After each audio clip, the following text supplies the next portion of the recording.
नमस्कार किसान साथियों, स्वागत है आपका एक बार फिर एक नई वीडियो में। तो साथियों, आज की इस वीडियो में हम बात करेंगे कि हमें हमारी जो भूमि है, मृदा है या ज़मीन है, उसका जो पीएच है उसको कैसे मेंटेन कर सकते हैं, सीएन रेशियो को कैसे मेंटेन कर सकते हैं। साथ में जो कार्बनिक जो अपने खेत पर पदार्थ हैं, हम हमारे जो खेत पर कार्बनिक पदार्थ को किस प्रकार मेंटेन करके हमारी जो भूमि की उर्वरा शक्ति है उसको अगली पीढ़ी तक हम किस प्रकार अच्छे तरीके से उसको पहुंचा सकते हैं। तो साथियों, अभी क्या हो रहा है कि गवर्नमेंट भी इसके ऊपर पूरा ध्यान दे रही है कि हम हमारे खेत पर कम से कम रासायनिक खादों का इस्तेमाल करें और ऑर्गेनिक खेती की ओर हम बढ़ सके, क्योंकि अब बहुत सारी रिसर्च में ऐसा सामने आया है कि आने वाले 5-6 साल के बाद ही हमारे जो खेत हैं या ओपन फार्मिंग है वो कहीं ना कहीं बहुत ज़्यादा बाधित होने वाली है, उसमें बहुत सारी समस्या आने वाली है। जैसे कि आप खुद देख सकते हो कि पहले जो मिर्च की फसल होती थी, टमाटर की फसल होती थी या सब्जी वर्ग की फसल होती थी, उसमें ही विल्ट आता था और अन्य फंगस जनित समस्या आती थी। लेकिन आज का जो समय है, मक्का हुआ, सोयाबीन हुआ, गेहूं हुआ, इसमें भी आप देख सकते हो कि विल्ट की समस्या अधिक से अधिक आने लग गई है।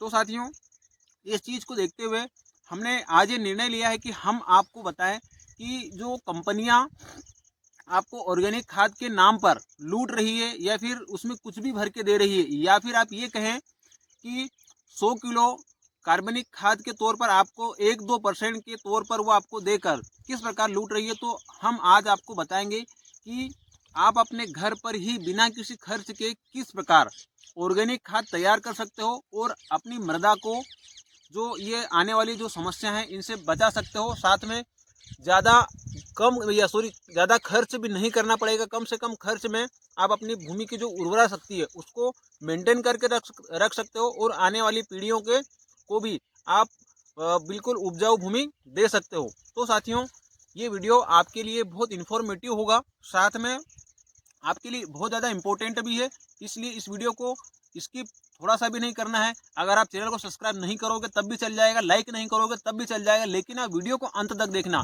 क्योंकि अगर आपने वीडियो को अंत तक देख लिया तो आपके हाथ में एक ऐसी ट्रिक आ जाएगी या सीक्रेट ट्रिक आ जाएगी कि जिसकी वजह से आप अपने घर पर ही अपने खेत के लिए कार्बनिक खाद का निर्माण कर सकते हो और अपने खेत पर बिना किसी खर्च का उसका इस्तेमाल भी कर सकते हो।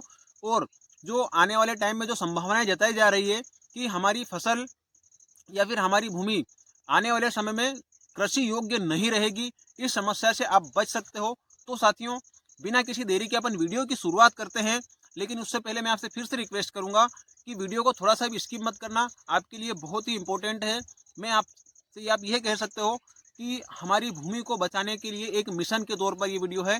तो साथियों, बिना किसी देरी के अपन वीडियो की करते हैं शुरुआत। नमस्कार, मैं उपेंद्र पटेल और आप देख रहे हैं आपका अपना YouTube channel agri life changer.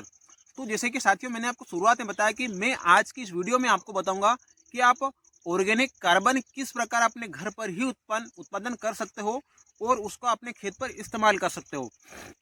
तो साथियों, ये वीडियो बनाने की ज़रूरत इसलिए पड़ी है क्योंकि बहुत सारे किसान साथियों के यहाँ पर मैंने देखा है, या पिछले 3 से 4 साल से मैं लगातार देखता आ रहा हूँ कि अभी तक क्या था कि जो सब्जी वर्ग की फसल है, जैसे कि मिर्च हुआ, टमाटर हुआ, उसके बाद में अपना तरबूज हुआ, इनमें विल्ट की समस्या अधिकतम देखी गई थी और बहुत सारी और भी फंगस जनित समस्याएं देखी गई थी। लेकिन अब ऐसा हो रहा है कि मक्की की फसल हो, गेहूं की फसल हो, या फिर सबसे ज़्यादा जो फसल अभी अपने यहाँ पर की जाती है वो है सोयाबीन की फसल, इसमें भी विल्टिंग की समस्या अधिक से अधिक देखी गई है। तो ये कारण क्या है? कहीं ना कहीं हमारी मिट्टी का जो पीएच है या फिर सीएन रेशियो है या फिर जो ऑर्गेनिक कार्बन है, इसका कहीं ना कहीं बैलेंस गड़बड़ा गया है। और ऐसा जो मैंने आपको शुरुआत में बताया कि अनुमान है कि आने वाले समय में और भी स्थिति गंभीर हो सकती है। इसलिए हमें आज ही तैयारी करनी होगी कि हमारे जो खेत हैं हमें इसमें रासायनिक खादों का कम से कम इस्तेमाल करें और ऑर्गेनिक चीज़ों का अधिक से अधिक इस्तेमाल करें। तो साथियों, ये चीज़ें हो क्यों रही है? सबसे इम्पोर्टेंट चीज़ ये है, तो हम कहीं ना कहीं अधिक से अधिक, आप ये कह सकते हो, ओवरडोज कर रहे हैं रासायनिक खादों का और बहुत सारे केमिकल का स्प्रे अपने खेत पर कर रहे हैं। आप कह सकते हो हर्बिसाइड के रूप में भी आप बहुत सारी अनाप शनाप चीज़ों का इस्तेमाल हर फसल के ऊपर लगातार करते ही जा रहे हैं। इस वजह से हमारी फसल, जो हमारी अपनी मृदा है, वो भुरभुरी ना रहकर बिल्कुल कठिली हो गई है बिल्कुल उसमें पानी की भंडारण की क्षमता काफ़ी कम हो गई है। साथ में उसके न्यूट्रिएंट्स भी काफ़ी मतलब आप ये कह सकते हो गायब हो गए हैं। और इसी वजह से जो हमारी फसल में केंचुए होते हैं वो भी कहीं ना कहीं अब विलुप्त तो होते दिख रहे हैं।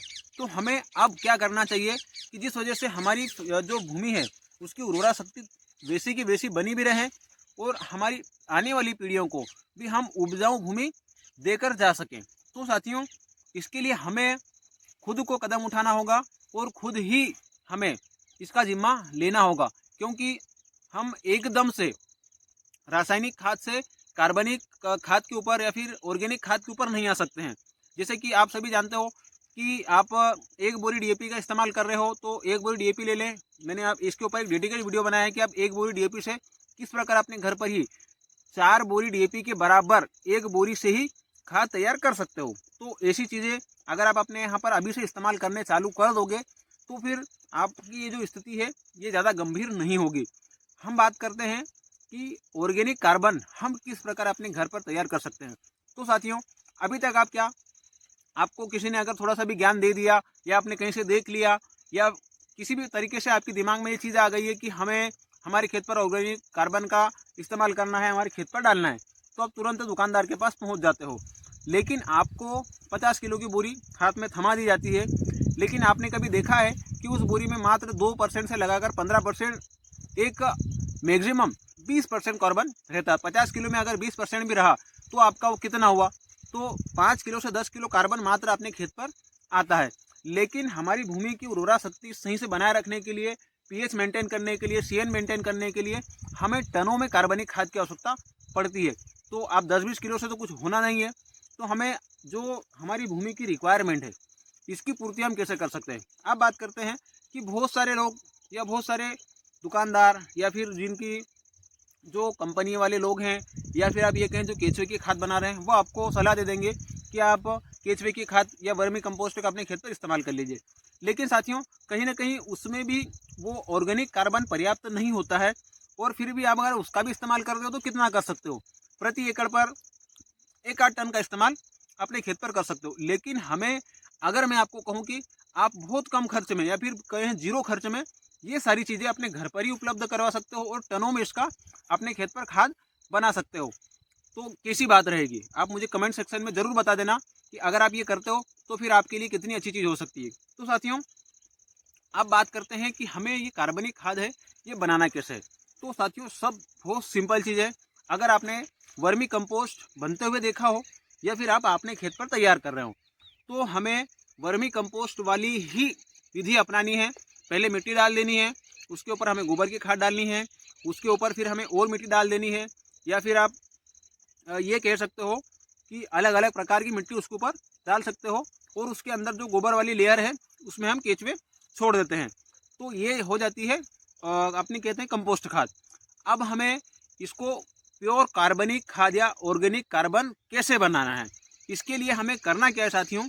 जो आपने लेयर बनाकर रखी है, आप इसकी लेयर कितनी भी बना सकते हो, लेकिन उससे पहले अपन बात कर लेते हैं ये थोड़ा सा स्किप करके कि आपको बहुत सारे किसान साथियों को, बहुत अलग अलग किसान साथियों ने, जिनके हैं जो बड़े किसान हैं, उन्होंने कहीं ना कहीं सलाह दी होगी कि आप गोबर की खाद का इस्तेमाल अपने खेत पर कर लीजिए जिससे कार्बन आपका मेंटेन हो जाएगा। लेकिन ऐसा बिल्कुल भी नहीं है, क्योंकि जो गोबर की खाद है एक तो वो पूर्ण तरीके से डिकम्पोज भी नहीं होती है, पूरी तरीके से सड़ी गली नहीं होती है और वो भूमि की फर्स्ट लेयर पर होती है, जिस वजह से उसका डिकम्पोज सही तरीके से नहीं होता है। और अगर वो सड़ी गली होती भी है तब भी हमारी जो फसल हम उसके रोपाई करते हैं, चौपाई करते हैं या फिर बोते हैं, वो तुरंत उसके जो न्यूट्रिएंट्स हैं उसको अपटेक कर लेती है और वो जो बाकी का उसमें जो वेस्टेज है सिर्फ वो अपने खेत पर उपलब्ध रह जाता है। तो गोबर की खाद से भी हम पूरी तरीके से अपने खेत की जो कार्बनिक की जो डिफिशियंसी उसको पूरा नहीं कर सकते हैं। और सबसे इम्पोर्टेंट चीज़ तो अभी ये है कि बहुत सारे किसान साथी ऐसे हैं जो कि गोबर की खाद भी अफोर्ड नहीं कर पा रहे हैं, क्योंकि गोबर की खाद भी काफ़ी महंगी हो गई है। और बहुत सारे किसान साथी ऐसे हैं जो पशुओं का या पशुपालन नहीं कर पा रहे हैं, उन्हें गोबर की खाद खरीदनी पड़ रही है। तो गोबर की खाद भी कहीं ना कहीं काफ़ी महंगी हो गई है, तो उसका इस्तेमाल भी अपने खेत पर नहीं कर पा रहे हैं। लेकिन अगर आप कर रहे हो तो मुझे कमेंट सेक्शन में ज़रूर बताना कि आप अपने खेत पर कितने साल में गोबर की खाद का इस्तेमाल और कितनी मात्रा में कर रहे हो। मुझे कमेंट सेक्शन में ज़रूर बताना, जिससे कि हमें भी अंदाज़ा लगे कि कितने किसान साथी हैं जो गोबर की खाद का अपने खेत पर लगातार इस्तेमाल कर रहे हैं।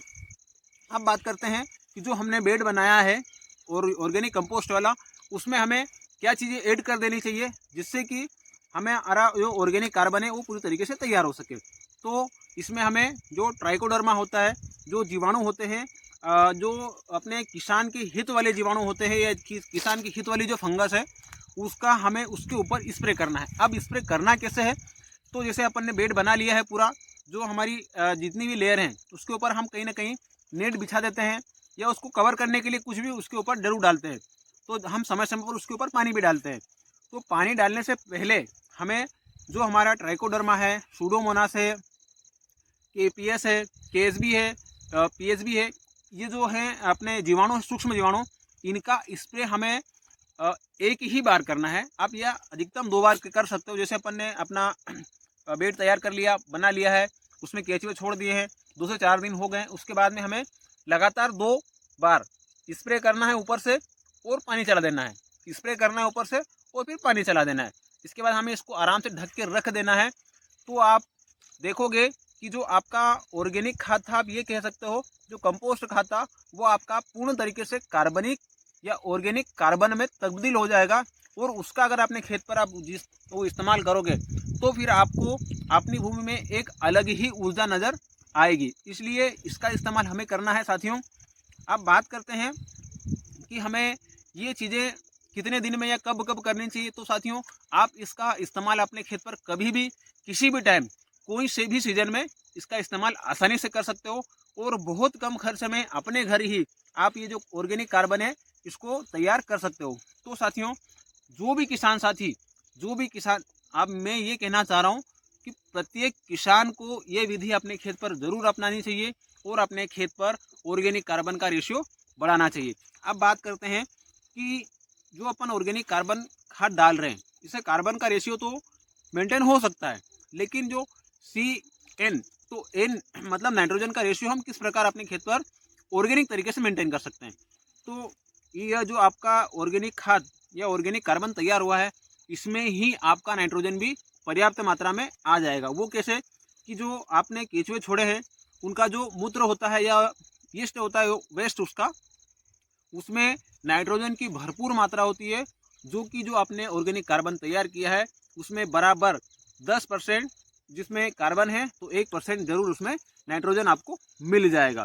तो ये पूरा मेंटेन होकर आपके खेत में पूर्ण तरीके से कार्य करेगा और आपकी जो आने वाले समय में बहुत सामने भीषण समस्या आने वाली है, आप इस समस्या से आसानी से बच सकते हो। तो साथियों, अगर आपको ये जानकारी अच्छी लगी है तो प्लीज़ चैनल को सब्सक्राइब करें या ना करें, लेकिन वीडियो को लाइक ज़रूर कर देना, जिस वजह से हमारा हौसला और बढ़ेगा और हम आपके लिए ऐसी भूमि सुधारक बहुत सारी चीज़ें आपके लिए सामने समय समय पर लेते आएँ और आपको मोटिवेट भी करें और हम खुद भी मोटिवेट हो सकें। तो साथियों, अगर आपको ये वीडियो अच्छा लगा तो अपने दोस्तों में अधिक से अधिक शेयर कर देना, जिससे कि और भी किसान साथी इसका अच्छे तरीके से लाभ उठा सकें। और मैं अंत में आपसे सिर्फ एक ही इनाम मांगूंगा साथियों, चैनल को अगर आप नए हो तो सब्सक्राइब जरूर कर लेना। तो साथियों, मिलते हैं कौन वीडियो में, तब तक के लिए जय श्री राम, जय हिंद।